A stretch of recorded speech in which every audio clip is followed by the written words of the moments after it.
ಇಂದೇ ಡೌನ್ಲೋಡ್ ಮಾಡಿ ಮತ್ತು ನಿಮ್ಮ ನೆಚ್ಚಿನ ಶೋಗಳನ್ನು ಆನಂದಿಸಿ.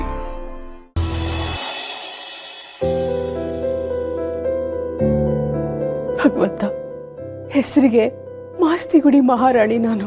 ನನ್ನ ಮಗ ಯುವರಾಜ, ಅವನ್ನೇ ನಂಬ್ಕೊಂಡು ಬಂದಿರೋ ರಾಣಿ ಮದುವೆ ಆಗಿ ಇಷ್ಟು ದಿನ ಆದರೂ ಅವಳಿಗೊಂದು ಮಾಂಗಲ್ಯ ಸರ ಮಾಡಿಕೊಡೋ ಯೋಗ್ಯತೆ ನನಗಿಲ್ವಲ್ಲ.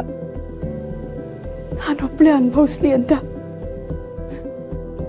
ನನ್ನ ಬಿಟ್ಟು ಹೋದ್ರ ರೀ.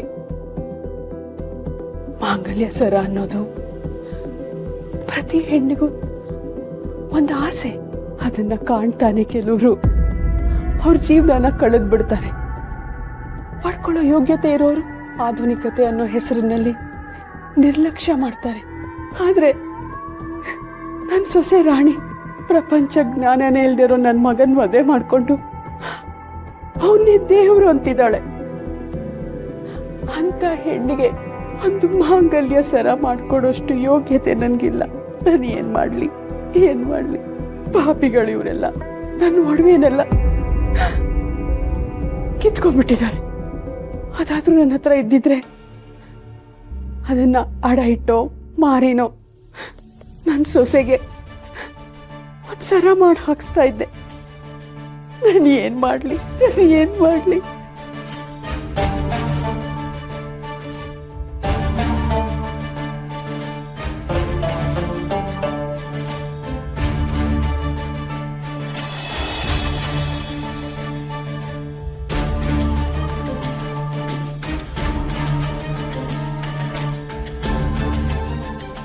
ನಾನೇನೋ ನನ್ನ ಆಸೆನ ನಿನ್ನ ಹತ್ರ ಹೇಳ್ಕೊಂಡೆ, ಆದ್ರೆ ನೀನು ಅದನ್ನ ಇಷ್ಟು ಬೇಗ ಈಡೇರಿಸ್ತಿ ಅಂತ ನಾನು ಅನ್ಕೊಂಡಿರ್ಲಿಲ್ಲ. ಆ ಶಿವು ಪಾರ್ವತಿ ಇಬ್ರು ನಮ್ಮ ಮುಂದೆ ಕೊಡೋಕೆ ಮುಜುಗರ ಆಗಿ ವಾಹನದಲ್ಲಿ ಇಟ್ಟಿದ್ದಾರೆ ಅನ್ಸುತ್ತೆ.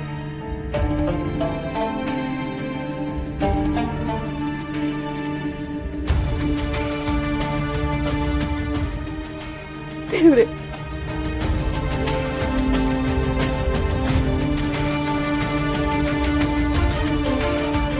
ರಾಣಿ, ಸ್ನಾನ ಮಾಡ್ಕೊಂಡು ಬನ್ನಿ. ಹ್ಞೂ ಅತ್ತೆ. ಯಾಕೆ? ಭಗವಂತ, ನಿನ್ಗೆ ಏನು ಹೇಳಿ? ನೀನು ನಿಜವಾಗ್ಲೂ ಇದೆಯಾ ಅಂತ ಕೂಗಿ ಹೇಳೋಣ ಅನ್ಸುತ್ತೆ. ರಾಣಿ, ನಿಮ್ಮ ಅಣ್ಣ ಅತ್ತಿಗೆ ಮಾಂಗಲ್ಯ ಸರ ತಂದ್ಕೊಟ್ಟಿದ್ದಾರಮ್ಮ. ಏನು? ಅಣ್ಣ ಅತ್ತಿಗೆ ಬಂದಿದ್ರಾ? ಅಣ್ಣ ಅತ್ತಿಗೆ ಅಣ್ಣ. ಅಯ್ಯೋ ರಾಣಿ, ಇಲ್ಲಮ್ಮ, ಬಾಗ್ಲ ಕೊಡಕ್ ಬಂದಿದ್ರಲ್ಲ, ಅರಿಶಿನ ಕುಂಕುಮ ಜೊತೆ ಮಾಂಗಲ್ಯನು ಇಟ್ಟಿದಾರಮ್ಮ. ನೋಡು.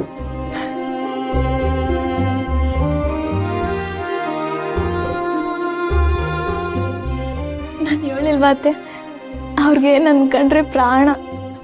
ನಂಗೆ ಗೊತ್ತಮ್ಮ. ರಾಣಿ, ಒಂದು ಕೆಲಸ ಮಾಡು. ನಿನ್ನ ಕತ್ತಲ್ಲಿರೋ ಮಾಂಗಲ್ಯನ ಈ ಸರಕ್ಕೆ ಹಾಕು. ನಿನ್ನ ಕೊರಳಲ್ಲಿ ಮಾಂಗಲ್ಯ ಸರ ನೋಡ್ಬೇಕು ಅನ್ನೋದು ನನ್ನ ಆಸೆ ಅಮ್ಮ. ಸರಿ ಅತ್ತೆ, ಆದ್ರೆ ನಂದೊಂದು ಆಸೆ ಐತೆ. ನಮ್ಮ ಕೈಯಾರನೆ ಮಾಡಿರೋ ಗಣೇಶನ ಮೂರ್ತಿ ಎದುರುಗಡೆ ತಾಳಿ ಹಾಕ್ಸ್ಕೋಬೋದಾ? ಹಾಕ್ಲಮ್ಮ, ಹೋಗು. ನಿನ್ನ ಗಂಡನ್ನು ಕರ್ಕೊಂಡು ಬಾ. ನಾನು ಅರಿಶಿನ ಕುಂಕುಮ ತಾಳಿನ ತಗೊಂಡು ಬರ್ತೀನಿ.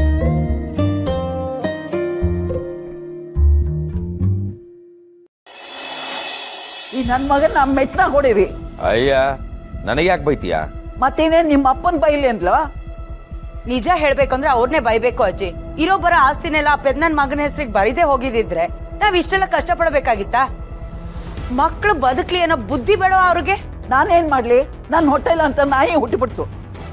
ಮೊದಲನೇ ಹೆಂಡತಿಗೆ ಆಸ್ತಿ ಬರೆಯೋದ್ ಬಿಟ್ಟು ಸೌತೆಗೆ ಬರ್ಕೊಟ್ಟಿದ್ದಾನೆ. ಸ್ವರ್ಗಕ್ಕೆ ಹೋದಾಗ ಕೊಳ್ಪಟ್ಟಿ ಇಟ್ಕೊಂಡು ಕೇಳು, ಭೂಲೋಕದಲ್ಲಿ ಮಕ್ಕಳನ್ನೆಲ್ಲ ತಿರುಪಿ ಎತ್ತ ತರ ಮಾಡ್ಬಿಟ್ಟಿದೆಯಲ್ಲ ಅಂತ. ನೀನು ಮಾತು ಕೇಳಿ ಸತ್ತು ಸ್ವರ್ಗಕ್ಕೆ ಹೋಗಿ ಅವನ್ ಕೇಳಲಿಲ್ಲ. ಏನೋ ಟೆನ್ಷನ್ ಆದ್ರೆ ಹೇಳ್ಬಿಟ್ಟೆ ಬಿಡಜ್ಜಿ. ಕೈಗೆ ಬಂದಿತ್ತು, ಬಾಯಿಗೆ ಬರಲಿಲ್ಲ. ಆ ಶಿವ ಮಾಂಕಾಳವನ್ ತೀರ್ಥ ಚೆಲ್ಲಿಲ್ಲ ಅಂದಿದ್ರೆ ಇಟ್ಟೆಲ್ಲ ಆಯ್ತಾನೆ ಇರಲಿಲ್ಲ. ಅವ್ಳು ಸೈನ್ ಹಾಕಿರೋ ವಿಷಯ ಅವನಿಗೇನಾದ್ರು ಗೊತ್ತಿತ್ತಾ? ಆಸ್ತಿ ವಿಷಯ ಅಂತ ಗೊತ್ತಾಗದೇ ಇರೋ ಹಾಗೆ ಮೇಂಟೈನ್ ಮಾಡಿದೀವಿ.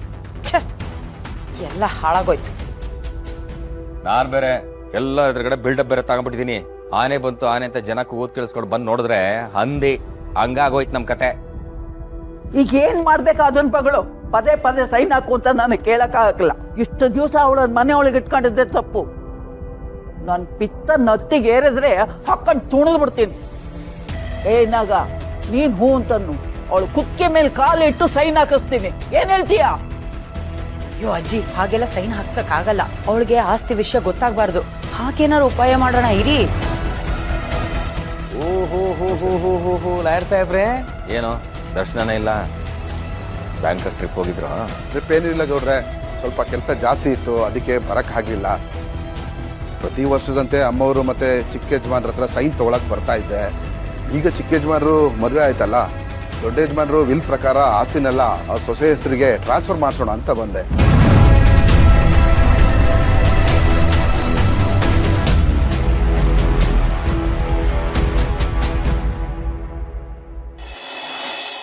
ದೊರೆ, ನಾನು ಹೇಳ್ದಂಗೆ ಮಾಡ್ತೀರಾ? ಸರಿ, ಮಾಡ್ತೀನಿ. ಗಣೇಶನ ಕೈ ಮುಗ್ದು ಅರ್ಶಿನ ಕುಂಕುಮ ನನ್ನ ಹಣೆಗೆ ಹಚ್ಚಿ ನನಗೆ ಮಾಂಗಲ್ಯ ಸರ ಹಾಕ್ತೀರಾ?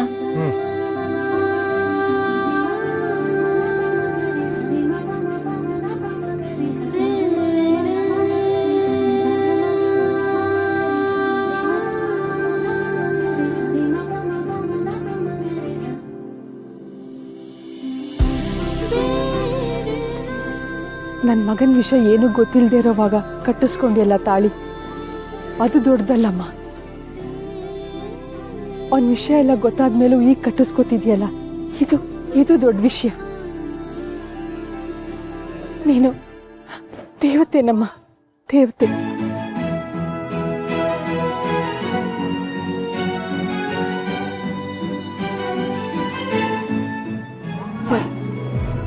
ತಾಳಿ ಹಾಕಪ್ಪ.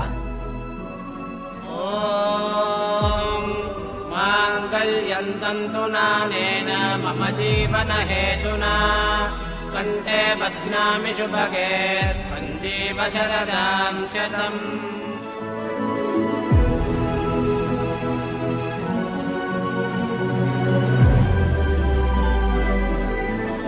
ಸಾಕ್ಷಾತ್ ಲಕ್ಷ್ಮೀನಾರಾಯಣ ಥರಾನೇ ಕಾಣ್ತಾ ಇದೆ. ನಿನಗೆ ಒಳ್ಳೇದಾಗ್ಲಿ ಮಕ್ಕಳ, ಒಳ್ಳೇದಾಗ್ಲಿ.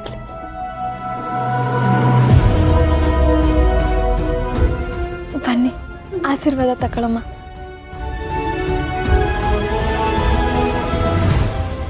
ಒಳ್ಳೇದಾಗ್ಲಪ್ಪ.